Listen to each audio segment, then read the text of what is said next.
আসসালামু আলাইকুম। এখন শুনবেন সংবাদ শিরোনাম। মধ্যপ্রাচ্যে যুদ্ধের মধ্যেই রদবদলে মার্কিন প্রশাসন টালমাটাল, সেনা প্রধান সহ ৩ শীর্ষ জেনারেল বরখাস্ত, চাকরিচ্যুতির সংখ্যায় অনেকে। স্থল অভিযান চালাতে আসলে কোনো ইসরায়েলি মার্কিন সেনাকে জীবিত ফিরতে দেওয়া হবে না।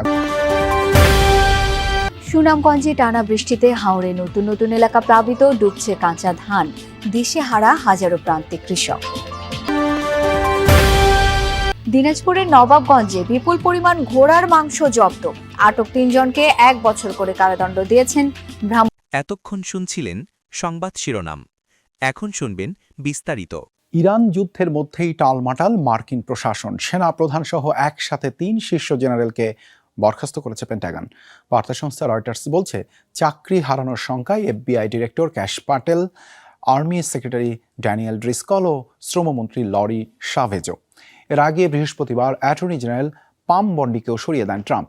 এই অবস্থায় প্রশ্ন উঠেছে, তবে কি যুদ্ধে কাঙ্ক্ষিত সাফল্য না পাওয়ায় চাপের মুখে এসব সিদ্ধান্ত নিচ্ছেন ট্রাম্প, নাকি ইরানে পরমাণু হামলার মতো কোনো কঠোর সিদ্ধান্ত নিতে পারেন? জনসম্মুখে ইরানকে রীতিমতো ধ্বংস করে দেওয়ার দাবি করছেন মার্কিন প্রেসিডেন্ট ডোনাল্ড ট্রাম্প। দেশটির সরকার কাঠামো ভেঙে দেওয়ার দাবি তার। তবে রণক্ষেত্রের বাস্তবতা বলছে, যৌথ বাহিনীর তাণ্ডবে ব্যাপক ক্ষয়ক্ষতির শিকার হলেও এখনও লড়াই করে যাচ্ছে তেহরান, দিচ্ছে জোরালো জবাবও। বলা হচ্ছে, ইরানের অনড় অবস্থানের কারণে যুদ্ধ দীর্ঘায়িত হওয়ার শঙ্কায় ঘরে বাইরে বেশ চাপেই আছে যুক্তরাষ্ট্র। যুদ্ধের মধ্যেই নজিরবিহীন রদবদলে সাক্ষী মার্কিন সামরিক বাহিনী। Chief of army staff Randy জর্জকে সরিয়ে দিয়েছেন প্রতিরক্ষামন্ত্রী পিট হেগসেথ। দায়িত্ব থেকে অব্যাহতি দেওয়া হয়েছে আরও 2 জেনারেল, ডেভিড হোডনে ও উইলিয়াম গ্রিন জুনিয়রকেও। সাম্প্রতিক ইতিহাসে সামরিক নেতৃত্বে যুদ্ধকালীন সবচেয়ে বড় রদবদলের ঘটনা এটি। 3 জেনারেলকে বরখাস্তের আনুষ্ঠানিক কোনো কারণ জানায়নি পেন্টাগন। যখন ইরানের স্থল অভিযানের প্রস্তুতি নিচ্ছে যুক্তরাষ্ট্র, তখন এমন পদক্ষেপ হেগসেথের। বিশ্লেষকরা বলছেন, যুদ্ধরত একটি দেশের সামরিক বাহিনীতে রদবদল তৈরি করতে পারে অস্থিরতা, যার প্রভাব পড়তে পারে সরাসরি রণক্ষেত্রে। বার্তা সংস্থা রয়টার্স সহ মার্কিন বিভিন্ন গণমাধ্যম বলছে, জোর আলোচনা চলছে এফবিআই ডিরেক্টর কাশ প্যাটেলের বরখাস্তের বিষয়েও। এছাড়াও দায়িত্ব হারাতে পারেন আর্মি সেক্রেটারি ড্যানিয়েল ড্রিসকল। প্রশ্ন উঠছে, তবে কি ইরান যুদ্ধে কাঙ্ক্ষিত সফলতা না পাওয়ায় চাপে পড়েছে? হোয়াইট হাউসে যাওয়ার 16 মাস না হতেই সরকারের অন্যান্য পদেও নিজের দেয়া নিয়োগ বাতিল করছেন ট্রাম্প। বৃহস্পতিবার পদ থেকে সরিয়ে দেওয়া হয়েছে অ্যাটর্নি জেনারেল পাম বন্ডিকে। এছাড়া শ্রমমন্ত্রী লরি সাভেজকেও বরখাস্ত করা হতে পারে। কংগ্রেসকে উপেক্ষা করে যুদ্ধ সংঘাতে জড়ানো, কঠোর অভিবাসন নীতিসহ বেশ কিছু ইস্যুতেই এবার বিতর্কের জন্ম দিয়েছেন মার্কিন প্রেসিডেন্ট। তবে কি সেই চাপ সামলাতে গিয়ে ট্রাম্পের ব্যর্থতার বলি হচ্ছে তার প্রশাসনের কর্মকর্তারা? শুরু হয়েছে জল্পনা। এমনকি ইরানে পরমাণু হামলার মতো কঠোর সিদ্ধান্ত নিতেই এমন রদবদল করছেন কিনা মার্কিন প্রেসিডেন্ট, এ ধরনের ইঙ্গিত। ইরানের স্থল অভিযান চালাতে আসলে কোনো ইসরায়েলি মার্কিন সেনাকে জীবিত ফিরতে দেওয়া হবে না। দেশটির সামরিক বাহিনীর সদস্যদের এমন নির্দেশ দিয়েছেন ইরানের সেনা প্রধান। এদিকে ইরানের সেতু এবং পাওয়ার প্ল্যান্টে হামলার হুমকি দিয়েছেন মার্কিন প্রেসিডেন্ট ডোনাল্ড ট্রাম্প। ইসরায়েলে নতুন করে আবারও হামলা চালিয়েছে ইরান। যুদ্ধ শুরুর পর এ নিয়ে 91 দফায় ক্ষেপণাস্ত্র ছুঁড়েছে রেভলিউশনারি গার্ড IRGC। রাজধানী তেল আবিব ও ইলিয়াত শহর লক্ষ্য করে চালানো হয় এই মিসাইলের গায়ে লাগানো হচ্ছে শত্রুর জন্য সতর্কতামূলক পোস্টার। এরপর ইসরায়েলি ভূখণ্ড আর মার্কিন বিভিন্ন ঘাঁটি লক্ষ্য করে ছোড়া হচ্ছে একের পর এক মিসাইল। এর পাশাপাশি রকেট এবং ড্রোনও ছুটছে ইরানের সামরিক বাহিনী। এই অবস্থায় ইরানের সেনা প্রধানের হুঁশিয়ারি, দেশটির ভূখণ্ডে মার্কিন ইসরায়েলি স্থলসেনা প্রবেশ করলে জীবিত ফিরতে দেওয়া হবে না কাউকেই। সেনা সদস্যদের আরো কঠোর যুদ্ধের জন্য প্রস্তুত থাকার নির্দেশ দেওয়া হয়েছে। আমাদের অবস্থান পরিষ্কার, এই দেশে যে যুদ্ধ চলছে তার অবসান আমরা ঘটাবো। ইরানের প্রতিটি শিশুদের নিরাপত্তার জন্য আমরা জীবন উৎসর্গ করব।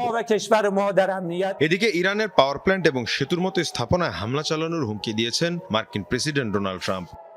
আমাদের সামরিক বাহিনী বিশ্বের সেরা বাহিনী। আমাদের পরবর্তী লক্ষ্য ইরানের বিভিন্ন সেতু, এরপর টার্গেট করা হবে বিভিন্ন পাওয়ার প্ল্যান্ট। গেল কয়েকদিন ধরে ইরানের বিভিন্ন সেতু লক্ষ্য করে চলছে মার্কিন ইসরায়েলি হামলা। বৃহস্পতিবার কৌশলগতভাবে গুরুত্বপূর্ণ কারাত সেতুতে হামলায় প্রাণ গেছে অন্তত 8 ইরানির, আহত হয়েছেন শতাধিক।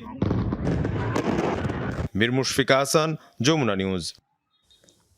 মেরামতের পর ক্রোয়েশিয়া ছেড়েছে যুক্তরাষ্ট্র তথা বিশ্বের সবচেয়ে বড় ও শক্তিশালী বিমানবাহী রণতরী ইউএসএস জেরাল্ড আর ফোর্ড। 5 দিন ধরে দেশটির অ্যাড্রিয়াটিক বন্দরে নোঙররত ছিল বিমানবাহী রণতরীটি। তবে নৌযানটির নতুন গন্তব্যস্থল সম্পর্কে কিছু জানায়নি মার্কিন নৌবাহিনী। এর আগে সুনামগঞ্জে গত কয়েকদিনের বৃষ্টিতে জলাবদ্ধতায় নষ্ট হচ্ছে কাঁচা ধান, ফসল বাঁচাতে দিশেহারা কৃষক নেতারা বলছেন শত কোটি টাকা ব্যয়ে হাওরে নির্মিত ফসল রক্ষা বাঁধই এখন ভোগান্তির কারণ। অপরিকল্পিতভাবে নির্মিত বাঁধের কারণে হাওর থেকে নিষ্কাশন হচ্ছে না বৃষ্টির পানি। উপজেলার বিভিন্ন উপজেলার অন্তত 10-15টি হাওরে জলাবদ্ধতায় ডুবে গেছে হাজারো কৃষকের ফসল। সবশেষ তথ্য অনুযায়ী 1800 হেক্টর ধান ক্ষতিগ্রস্ত হয়েছে। তবে কৃষকদের দাবি এই সংখ্যা আরও কয়েক গুণ বেশি। সংশ্লিষ্টরা বলছেন 2017 সালে পাহাড়ি ঢলে সুনামগঞ্জের শতভাগ ফসল ডুবির পর থেকে প্রতি বছরই নির্মিত হয় ফসল রক্ষা বাঁধ। বৃষ্টি ও বন্যায় সেসব বাঁধের মাটি গিয়ে জমা হয় হাওর এবং নদীতে। এতে ধীরে ধীরে সুনামগঞ্জে গত কয়েকদিনের বৃষ্টিতে জলাবদ্ধতায় নষ্ট হচ্ছে কাঁচা ধান, ফসল বাঁচাতে দিশেহারা কৃষক নেতারা বলছেন শত কোটি টাকা ব্যয়ে হাওরে নির্মিত ফসল রক্ষা বাঁধই এখন ভোগান্তির কারণ। অপরিকল্পিতভাবে নির্মিত বাঁধের কারণে হাওর থেকে নিষ্কাশন হচ্ছে না বৃষ্টির পানি। উপজেলার বিভিন্ন উপজেলার অন্তত 10-15টি হাওরে সুনামগঞ্জে গত কয়েকদিনের বৃষ্টিতে জলাবদ্ধতায় নষ্ট হচ্ছে কাঁচা ধান, ফসল বাঁচাতে দিশেহারা কৃষক নেতারা বলছেন শত কোটি টাকা ব্যয়ে হাওরে নির্মিত ফসল রক্ষা বাঁধই এখন ভোগান্তির কারণ। অপরিকল্পিতভাবে নির্মিত বাঁধের কারণে হাওর থেকে নিষ্কাশন হচ্ছে না বৃষ্টির পানি। উপজেলার বিভিন্ন উপজেলার অন্তত 10-15টি হাওরে জলাবদ্ধতায় ডুবে গেছে হাজারো কৃষকের ফসল। সবশেষ তথ্য অনুযায়ী 1800 হেক্টর ধান ক্ষতিগ্রস্ত হয়েছে। তবে কৃষকদের দাবি এই সংখ্যা আরও কয়েক গুণ বেশি। সংশ্লিষ্টরা বলছেন 2017 সালে পাহাড়ি ঢলে সুনামগঞ্জের শতভাগ ফসল ডুবির পর থেকে প্রতি বছরই নির্মিত হয় ফসল রক্ষা বাঁধ। বৃষ্টি ও বন্যায় সেসব বাঁধের মাটি গিয়ে জমা হয় হাওর এবং নদীতে। এতে ধীরে ধীরে কমে যায়। দিনাজপুরের নবাবগঞ্জে বিপুল পরিমাণ ঘোড়ার মাংস সহ 3 জনকে আটক করা হয়েছে। উপজেলার গাজীপুর সুপারি বাগানে এই ঘটনা ঘটে। ইউনো জিল্লুর রহমান জানান, সকালে খবর মেলে গাজীপুর সুপারি বাগানে কয়েকজন ব্যক্তি মাংস বিক্রির উদ্দেশ্যে ঘোড়া জবাই করেছে। পরে সেখানে অভিযান চালিয়ে 6টি ঘোড়ার প্রায় 12 মণ মাংস জব্দ করা হয়। আটক করা হয় 3 জনকে। তাদের প্রত্যেককে 1 বছর করে কারাদণ্ড দেন ভ্রাম্যমাণ আদালত। চক্রটি ঘোড়ার মাংসকে গরুর মাংস গ্রামবাসী এদেরকে ঘিরাও করে রাখিয়ে দিছে এবং এই ব্যবসায় এরা আজ বহুদিন থেকে এখানে চালাচ্ছে।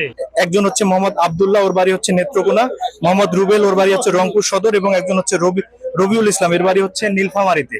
তো আমরা তাদের সাথে কথা বলে যেটা মনে হয়েছে যে এখানে যে ঘোড়ার যে মাংসটা হয়, এই মাংসটা হচ্ছে ঢাকায় নিয়ে যাওয়া হয়। ঢাকায় বিভিন্ন জায়গায় হচ্ছে তারা